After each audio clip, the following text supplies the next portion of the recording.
I'm Chef Marcus Guiliano. I own Aromatime Bistro. I'm located in the Catskills in upstate New York, an hour and a half north of New York City. I own and operate Aromatime. Now I can't talk. I've owned and operated Aromatime Bistro since 2003. Okay. Here's the meeting. Why are you an expert in your profession? Okay. Why am I an expert? Okay.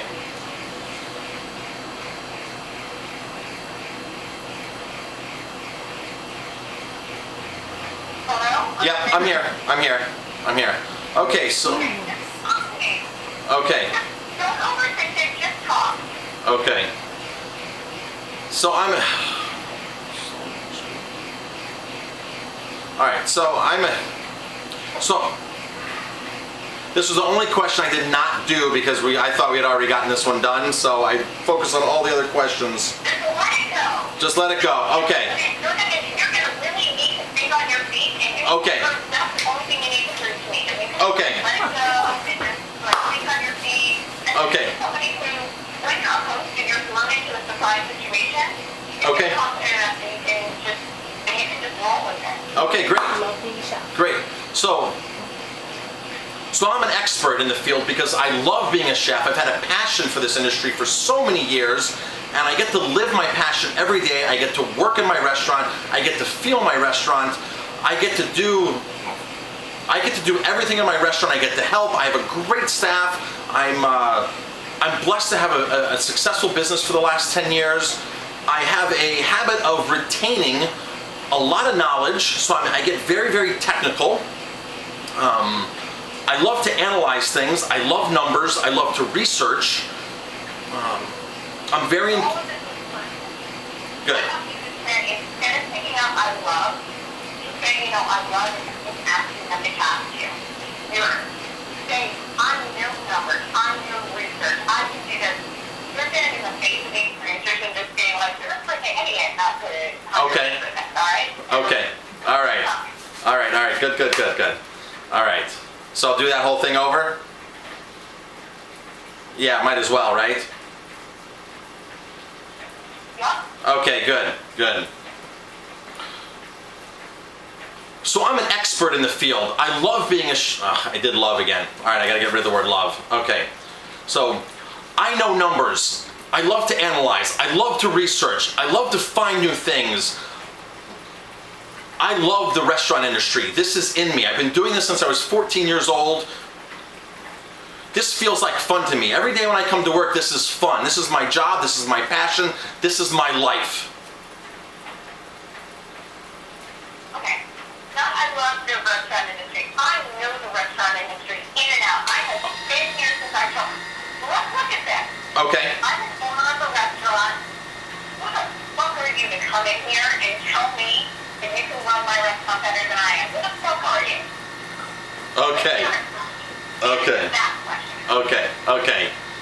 I know the restaurant industry. I know my restaurant, and chances are I know your restaurant. I'm good with numbers. I'm good with technical information. I have a memory that I can retain things. I have a knack for walking into a restaurant and just looking at things and seeing what's going on within minutes of walking in a restaurant. Awesome. Well, okay, so tell me what makes you qualified? You said like you know numbers, but what does that mean? Sure, what makes me qualified? I have 26 years in the restaurant business. I've been doing this since I was 14 years old. I've worked in great places and terrible places. I even worked for free once at the famed Michelin 3-star Le Temps Claire, the same place that Gordon Ramsay and Marco Pierre White got their training. I help countless restaurants on the phone, in person, by chance. I belong to a mastermind group of 100 successful restaurant owners from across the country, and we do serious brainstorming, we do serious sessions where we help restaurants. Okay, good. I want you to say something like, I had made a science. I made a study of the science of successful restaurants. I consult people from all across the world about how to successful business. Just repeat that. I didn't quite hear all the way. Something along the lines of, I take a study of the science of having a successful restaurant. Study of science. People from across the world on it. Okay. Okay.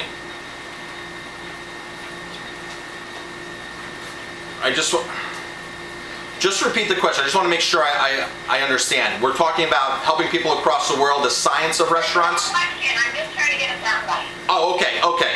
So it's saying that I understand the science of restaurants globally? I am just trying to make you out to be the ultimate expert. Okay. Take a study of the science of restaurants. Okay. All right, so let me see how I can phrase that.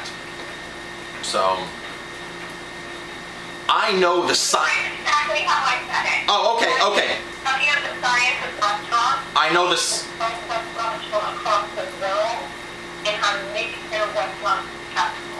Okay, so I know the science of restaurants. I make a study of the science of restaurants. I make a study of the science. I consult restaurants from across the world. Okay. On how to make their restaurants successful. Okay. I study the science of restaurants. I can help restaurants across the world be more successful. Not that you can, but that you do. Oh, then I do. Okay. I know. Okay. I study the science of restaurants. I help restaurants across the world be more successful.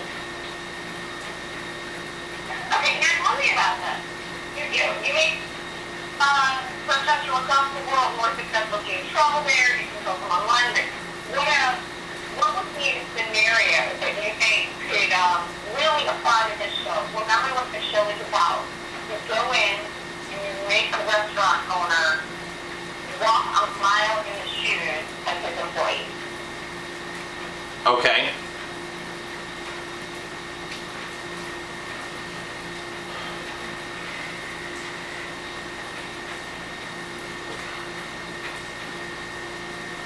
All right, I'm sorry, just repeat that one more time. Can we switch phones, Jamie? Okay. I'm gonna. Maybe we can switch phones. I'm on my cell phone. Maybe we can switch phones. Okay, stop recording. Okay, we're good.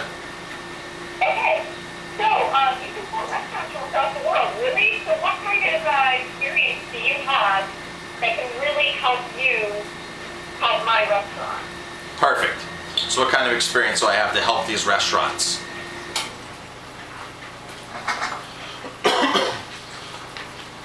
Yep, go ahead. I'm going. So I have 26 years of experience. I've been doing this since I was 14 years old. I have all kinds of experience when it comes to numbers, employee relations, marketing, and I'm very, very exact when it comes to analyzing, especially with numbers. Numbers are extremely important with restaurants. It's great to have good food, it's great to have good service, but if you don't know your numbers, you're dead. And that makes a successful restaurant a profitable restaurant. Very good. With that, give me more with numbers. More? Something along the lines of, restaurant owners, they start out romantic, thinking that they're going to have this little cottage industry, Sure. something like that, How much garlic costs. Got it. I got it. Have you say it on the phone? Give me something along those lines. Sure. Highlight what you're talking about with numbers. Sure. So most restaurant owners think it's fine and dandy. They have money in their bank account, especially when they start off. They have a big balance. But as that balance dwindles down, all of a sudden, the honeymoon's over. Now it's time to make money. And they don't know how to make money because they've been losing money for 6 months, a year, 3 months. And now all of a sudden, they have to go in overdrive and figure it out. Give money details. Yeah. Okay. So, But give me an example. You were doing you were talking about like the cost. yep, we'll go. I'll go right in the food cost. I'll go right in the food cost. Food cost is one of the most important things. Do you know if a restaurant's doing $750,000 in sales, for every 1% they can save on their food cost, that's $7,500. Most restaurant owners have no idea what their food cost is. Just by the mere fact of measuring your food cost, by consciously calculating it, you can manage that number and decrease that number. It's a very simple thing, but most restaurant owners don't take the time to actually run numbers, look at the numbers, and even begin to analyze the numbers. Very nice. Okay, now you talked about employee relations. Can you give me any statistics? Anything that can be real, like, expertise, on-point expertise about improving employee relations and how that can quantifiably help the business? Absolutely. Employees are our single biggest expense when it comes to the restaurant industry. About 40 cents out of each dollar actually goes to pay the employees that work at a restaurant. If you don't manage your employees, you are in big trouble. Turnover is extremely expensive. Turnover can cost productivity. Just the fact of mere training a new employee can cost thousands of dollars. What were some other? I can say more on this. Please do. Yeah, I sure can. The fact of having a happy and productive employee can save your business. Employees are your first line into managing your costs. If you don't have great systems and employees, let me rephrase that. If you don't have great employees that are helping you manage your costs, you can be wasting thousands and thousands of dollars. Okay, let's make it a real statistic, you know? Okay. Employees are, please, you to give me more statistics about something along the lines of, employees, it is incredibly costly to have a disgruntled employee. You can lose, it should be a percentage, maybe quantifiable, make us be like, whoa, that guy knows his shit. Okay, So cool. it's just sort of, there's a little bit of conjecture right now. There's Cool. nothing really specific being said. Okay, understand. I know you've got the specifics. Okay, understand. So unmanaged employees are very, very costly. If you're not managing, like let's say for example, like a bartender who's over pouring, who's not ringing things in, that can raise your cost of goods, your bar cost of goods by 2, 3, 4%, even 5%. Restaurants that do $500,000, 5% cost of goods at the bar is astronomical. That could be a $25,000 a year mistake. When it comes to kitchen employees, chefs can be very costly. They can cut their hands, they can burn things, they can drop things, they can break things. Just the mere fact of not having a system in place. Where was I going? I started going into too many things with that. Let me work the angle of. I don't want to overkill the cost of goods. We can. Oh, I want you to. Oh, okay. I need you to do. Okay, all right. Okay. Managing kitchen staff, managing cooks is so important. For every, let's say for example, that they burn a steak or they send a steak out that's burnt. It's going to take 5 steaks to replenish the cost of that one steak. Now that's only the cost of goods. That's only the live steak in the kitchen. That's not including making a customer upset. If you lose a customer, you could lose thousands. So for example, at my restaurant, I have to have extremely trained staff because the lifetime value of a guest at my restaurant is $6,900. That means for when a guest walks in my door and they sign up on my database and they get into my loyalty program, over the next 5 years, I'm gonna average $6,900 from that guest. If restaurant owners knew the value of the lifetime of a guest, they would be much more diligent in taking care of every single guest. And the best way to take care of a guest is to take care of your employees. Your staff is key. I've always said that you have to treat your staff better than your guests almost.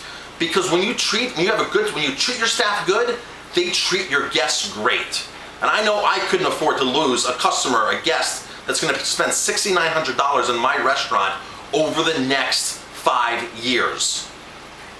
In fact, I want to get more customers that are going to spend that kind of money in my restaurant. So having a trained staff can help retain and bring these customers back. Very nice. Very, very nice. I think we have it in there, but I'd just like to, dot my i's and cross my t's for the editor. I just want to make sure you said keeping something along the lines of, keeping a happy staff is one of the best business decisions you can make. Okay. One of the best ways to cut costs because you're not training new staff. Something like that. Okay, absolutely. You can go too far into it because we've got the good info, but do whatever you feel comfortable with. Okay. The best way to have a productive staff is to have a happy staff. You have to treat your staff better than your guests. There is no way a miserable, unhappy staff is going to take care of your guests. And your guests... What I'm trying to get to is that it is a money saver. Money saver, okay. Yeah. Okay. So maybe there's something like, it's good, let's do it this way. One of the stupidest decisions business owners make is they think they can cut costs by having an unhappy staff, by cutting their pay, by giving them that, whatever you do, because I know Okay. that management. Okay. But, give me an example. Okay. Just say how some owners are stupid, and this is how they lose staff. Okay. And be like, you know what, that is your biggest money saver. Okay. Like that, okay? Okay. The stupidest thing a restaurant owner could do is not take care of their staff. Simple things like a staff meal makes the staff so happy and so appreciative. Plus, now they know what they're selling to your guests. I'm so sorry. What I'm really getting at, and I need this to be said, it is stupid because you're losing money. Okay. Who gives a fuck if they're happy at the end of the day? Seriously, with this, Okay. That's not about being joyful and Pollyanna. It's about saving money. Please make that incredibly Okay. clear. Okay. You will save money. The stupidest thing restaurant owners do is don't take care of their staff. The easiest way to save money is to have a happy staff. Less turnover, less training, less waste. It all comes down to the dollar. A happy staff is a happy bottom line. Very nice. And can you say something like, a restaurant owner thinks they're saving money by doing, I'm not sure what they would do. I don't know. Not serve staff meal. You need to say it clearly, but Okay. The stupidest thing a restaurant owner does is they try to cut costs by doing X, Y, and Z to their staff. Okay. The single best way to have a more profitable business is to make sure that your staff is a happy staff. Okay. So I'm going to relate that. I'm going to tie that into not giving an employee meal by trying to save money. Is that a good angle? Is there any other way, what's an employee meal? Is that a party or is that? No. It's just a meal. It's just a dinner. It's just a meal shift. We feed them every night. Yeah, we feed our staff, so they get a free employee meal. Some restaurants will give an employee meal, but other places don't. You have to bring in a meal. You have to, because the restaurant owner thinks he's saving money, so they don't give an employee a meal. Okay, great. Okay, that's perfect. Okay. But you need to say that first before you prep it. Okay, sure. You're going to save the money by not giving an employee meal. Okay. That actually helps you. Your employees are going to steal that from you. Exactly. They're not going to respect something like that. Right. They're going to cut corners in other ways. So tie that into a nice succinct thought. Sure.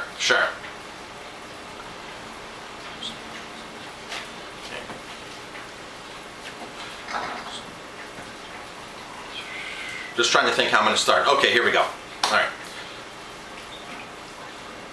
Some restaurant owners go as far as taking away employee meals. It's customary for a lot of restaurants to give an employee a meal for working a hard day.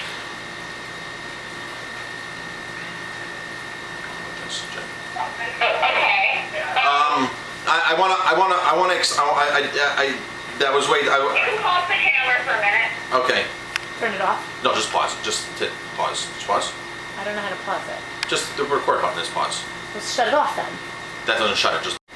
Okay, good. So a lot of restaurant owners think they're going to save money and not let their staff taste food. It's so important for staff to taste food. there's a 60% increase that your waitstaff will sell a dish that they taste. And if that dish is a special, especially if it has a higher price, or if it has a really high margin that you want to push to contribute more money to your bottom line, it's so imperative that the staff taste that dish. So in a pre-meal meeting, I suggest that everyone gathers around, the chef cooks a sample dish, and everybody tastes and discusses that dish and talks about that dish and the selling points of that dish, and they go out and sell it and make money. Great. Now I want you to say something like, it's a win-win. Why did you decide to treat your employees like crap? We could feed them, boost morale, and then get them to sell 60% more on plate. Something like that, okay? Right, okay, great. And imagine me, I'm a restaurant owner who's just like, I'm not feeding my staff, that's what I pay them for. Okay. Okay. Excellent. All right.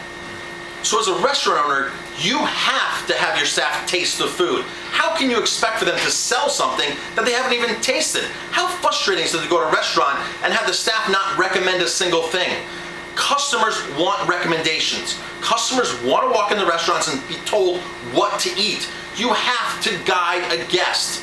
I go to a restaurant, I want suggestions. If the waitstaff doesn't know it, I won't order it. If the waitstaff suggests a $50 entree, I'll order it. If they don't suggest it, why would I ever order it? As a restaurant owner, you have to budget.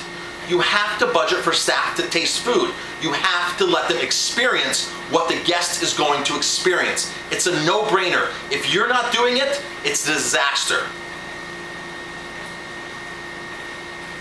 Awesome. Great. Okay, so, let's give me 5 points that every restaurant owner should know in order to have a successful business. Very good, 5 points. Only 5 points, all right. 5 points. If you want a successful business, if you as a restaurant owner want a successful business, you've got to know several things. First off, you have to know numbers. A lot of restaurant owners have no idea what they're paying for a pound of anything, or what a drop of olive oil costs, or what the steak that went in the garbage costs. You have to know numbers. The most important thing after that is you have to market. You have to market and know marketing. Good food and good service is not enough. You've got to get the people in your door. Systems. The most successful restaurants have systems. They're the ones who are saving money on their food costs and on their labor costs. They're the ones shaving corners. You set up a system, the systems manage the staff. Everybody knows what's going on. Extremely important is you have to know how to delegate. As a restaurant owner, I can't do everything. I can't be expected to do everything. And there's so much stuff to do. How do I free my time up? I delegate. I empower people and I delegate. You have to know your guests, but the most important thing is you have to have fun doing this. If you have fun and you know your guests, you know that you're going to make money. No. Very nice. Okay, cool. Now, give me the details of what goes into being a restaurant owner manager. And I want you to talk baseball, so you're talking to somebody who doesn't get it. Somebody doesn't get it. Okay. What goes into being a restaurant owner? Okay, going to the restaurant. Okay. First of all, being a restaurant owner takes lots of enthusiasm. You have to be energetic. You have to be a good leader. You have to have a vision. You have to have common sense. You'd be surprised how many restaurant owners have no common sense. You are here to take care of the guest. You have to be a host. They're walking into your restaurant. It's like them walking into your house. But the only thing is they're giving you money. So you have to be a great host.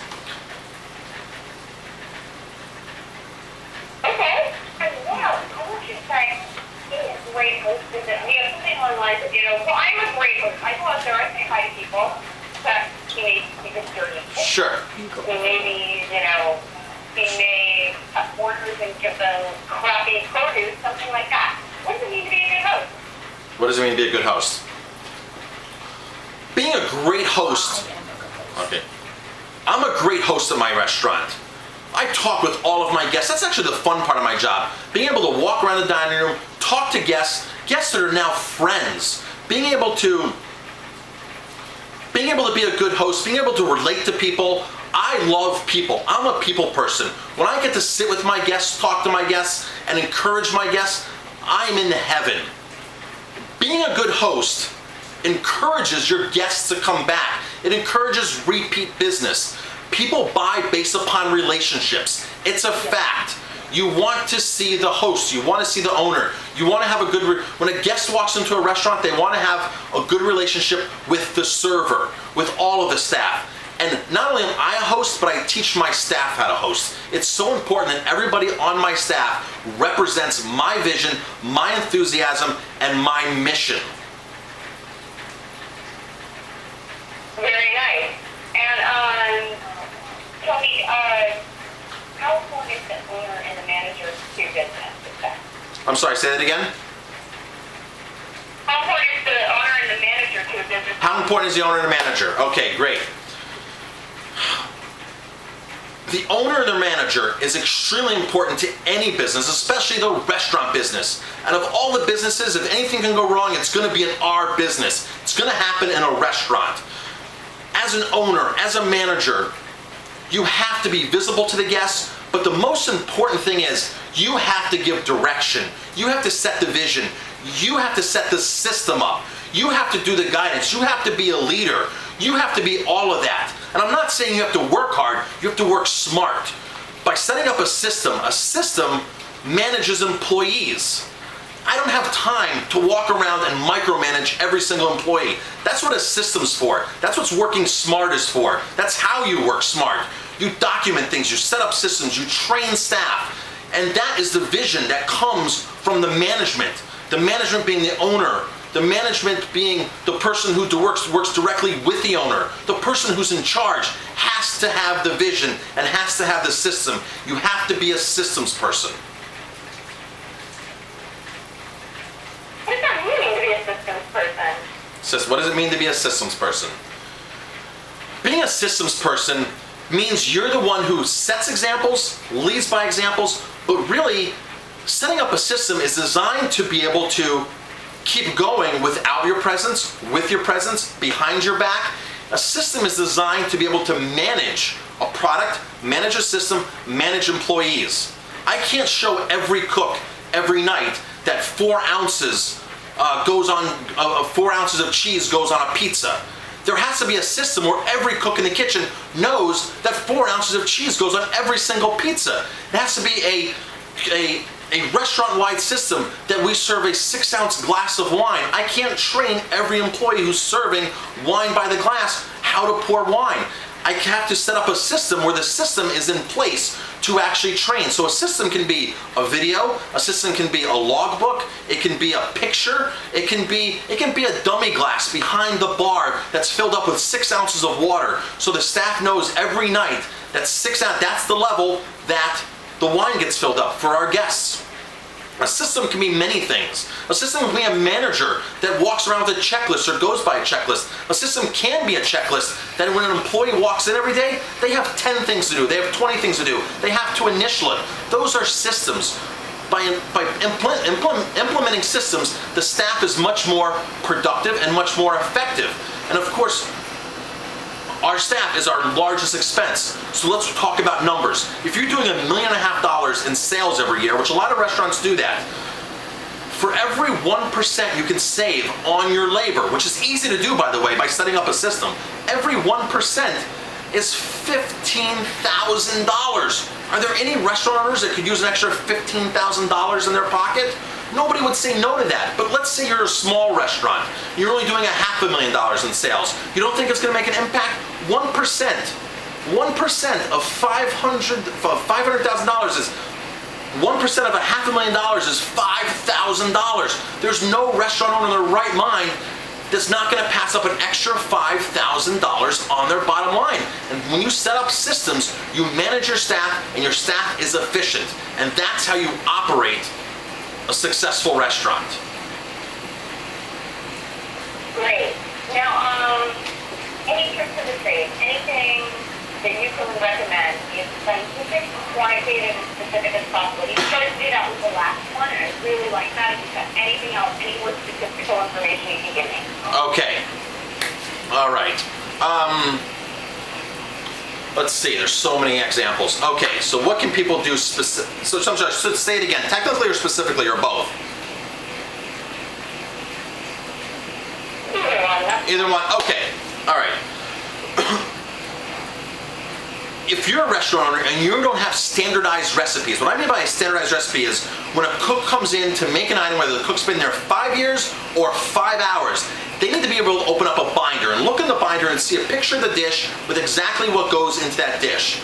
If you don't have standardized recipes, you are wasting money. The average restaurant, this is important, the average restaurant, once they standardize recipes, will save 4 to 7% on their food cost. That is astronomical when it comes to a savings. The average restaurant would love to be under 30% for a food cost. Food cost, what I mean by food cost is cost of goods sold, COGS. So if a restaurant is at 32% and they can manage and set up standardized recipes and come in under 30%, this is a home run. This is thousands and thousands of dollars over the course of a year. The same thing when it comes to labor.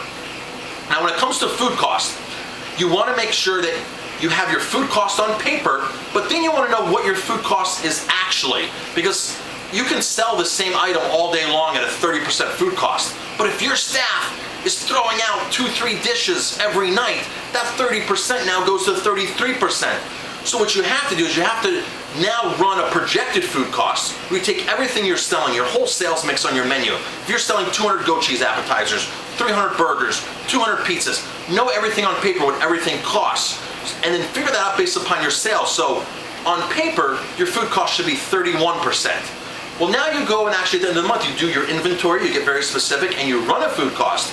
Let's say the projected 31 now comes in at 36%. Red flag, something's wrong. The biggest difference from projected food costs and actual food costs should only be 2%. Because things are going to happen. We're a restaurant. People are going to drop things. They're going to burn things. A customer's not going to want something. They're going to order something wrong. There's a 2% factor that you have a leadway when it comes to projected food costs versus actual food costs. Anything over 2%, red flags should be waved, and you should be in your kitchen finding out what's going on, where the waste is. Is the staff doing standard portions? Are they cutting the steaks to a 12-ounce portion like it says on your menu? Or are they making 13 and 14-ounce steaks just because they want to be the nice guy? You have to understand where the money goes. So, one of the things I love to teach people, one of the things I love to teach restaurant owners, they don't get this, they don't understand this. When a customer walks into your door, you have to be able to retain that customer. You have to be able to get them back in your door. A lot of restaurants want to place new ads. I'm going to place a $400 ad, a $1,000 ad. It's going to look great. There's nothing on these ads to track who's coming in. So the easiest customer to get back in your door is one who's already come in your door. If a guest walks in your door and gives you their email information and their mailing address, guess what? They liked you. Chances are they loved you because they wouldn't have been able to give you personal information like an email address. So what's the chances of that person coming back in?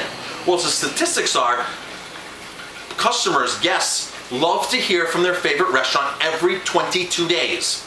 If you as a restaurant owner are not speaking to your guests every 22 days, you're going to lose customers. How do you speak to a customer? You send an email. They see a Facebook post. You send them a birthday offer. You send them an anniversary offer. You send them your monthly newsletter, your quarterly newsletter. That's how you stay in touch with a guest. Every 22 days, they want to know their favorite restaurant is there, or else they're going to find a new favorite restaurant. The main thing, okay? Okay, so now you had some squabbles with some celebrity chefs, haven't you? Is this true? Yes, yes it is. Celebrity and not so celebrity. Can you just say that in a sentence? You know, I sure can. I'm a celebrity chef, I know what I'm doing, something like that. Sure. Just give me a little bit of a story. Sure. I've even challenged some of the country's top celebrity chefs because I know what they're doing. One more time, so you stumbled over a word. Okay. I've even challenged some of the country's top celebrity chefs because what they weren't doing wasn't right, and I wasn't afraid to tell them it wasn't right.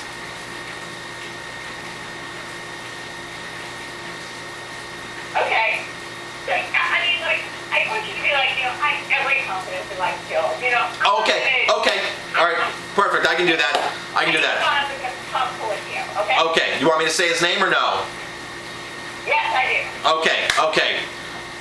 I'm so confident of my skills that I've even challenged some of the country's top chefs. Chefs like Tom Colicchio, Wolfgang Puck, Steven Starr, even China Grill. I've been in these restaurants. I've seen what they're doing wrong. And I don't don't like it, and I've gone and challenged them. I've sent them emails, I've even made videos of them and put them online and contacted them and said, please critique my video of me critiquing you. I have so much confidence that I'm willing to point these chefs out and call them out and demand that they apologize for doing something wrong. How they apologize? They got mad at me. Some of these chefs are so apologetic, like Wolfgang Puck, his partner and Spiegel came out and apologized up and down. But then somebody like Tom Colicchio, he stood his ground and he fired right back at me, and he was clearly wrong, and I pointed out that he was wrong. He didn't like that I pointed it out. He fired back at me. He made excuses. He blamed the staff. He blamed the casino that his restaurant's in. He blamed it as a typo. Never once did he take responsibility for making a mistake. And I put on my video, he needs to apologize. He never did. Okay. Now, tell me, do you have any pet peeves that when it comes to cleanliness and organization? Pet peeve, yeah. Oh, yeah. Okay, cleanliness and organization, pet peeves. In my restaurant, everything has a place. In your restaurant, everything should have a place too. Don't let staff put anything wherever they want to put it just because it's sitting around. Everything needs to have a place. That's how you manage inventory. You manage inventory, you save money. That's how you manage your food costs. When things come in, whether it's toilet paper, whether it's steaks, whether it's shrimp, whether it's a box of pens, there's supposed to be a specific place for everything. My pet peeve is when people don't put things where they belong.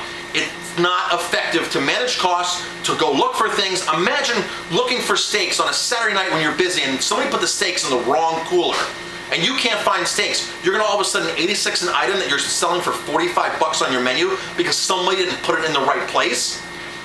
One of my other pet peeves is sanitation. Sanitation drives me crazy. We're in a kitchen, we take responsibility, every single one of us. Every restaurant owner here takes a responsibility for the people that walk into our dining room. If you're not back there and you don't see the kitchen sanitizing things, cleaning, working organized, you're at fault. You're gonna be the one, you're the one to blame. We are responsible for every person that walks into our restaurant that night. Whether it's 2 or 200, it's our responsibility. Okay, and then finally, can you just tell me,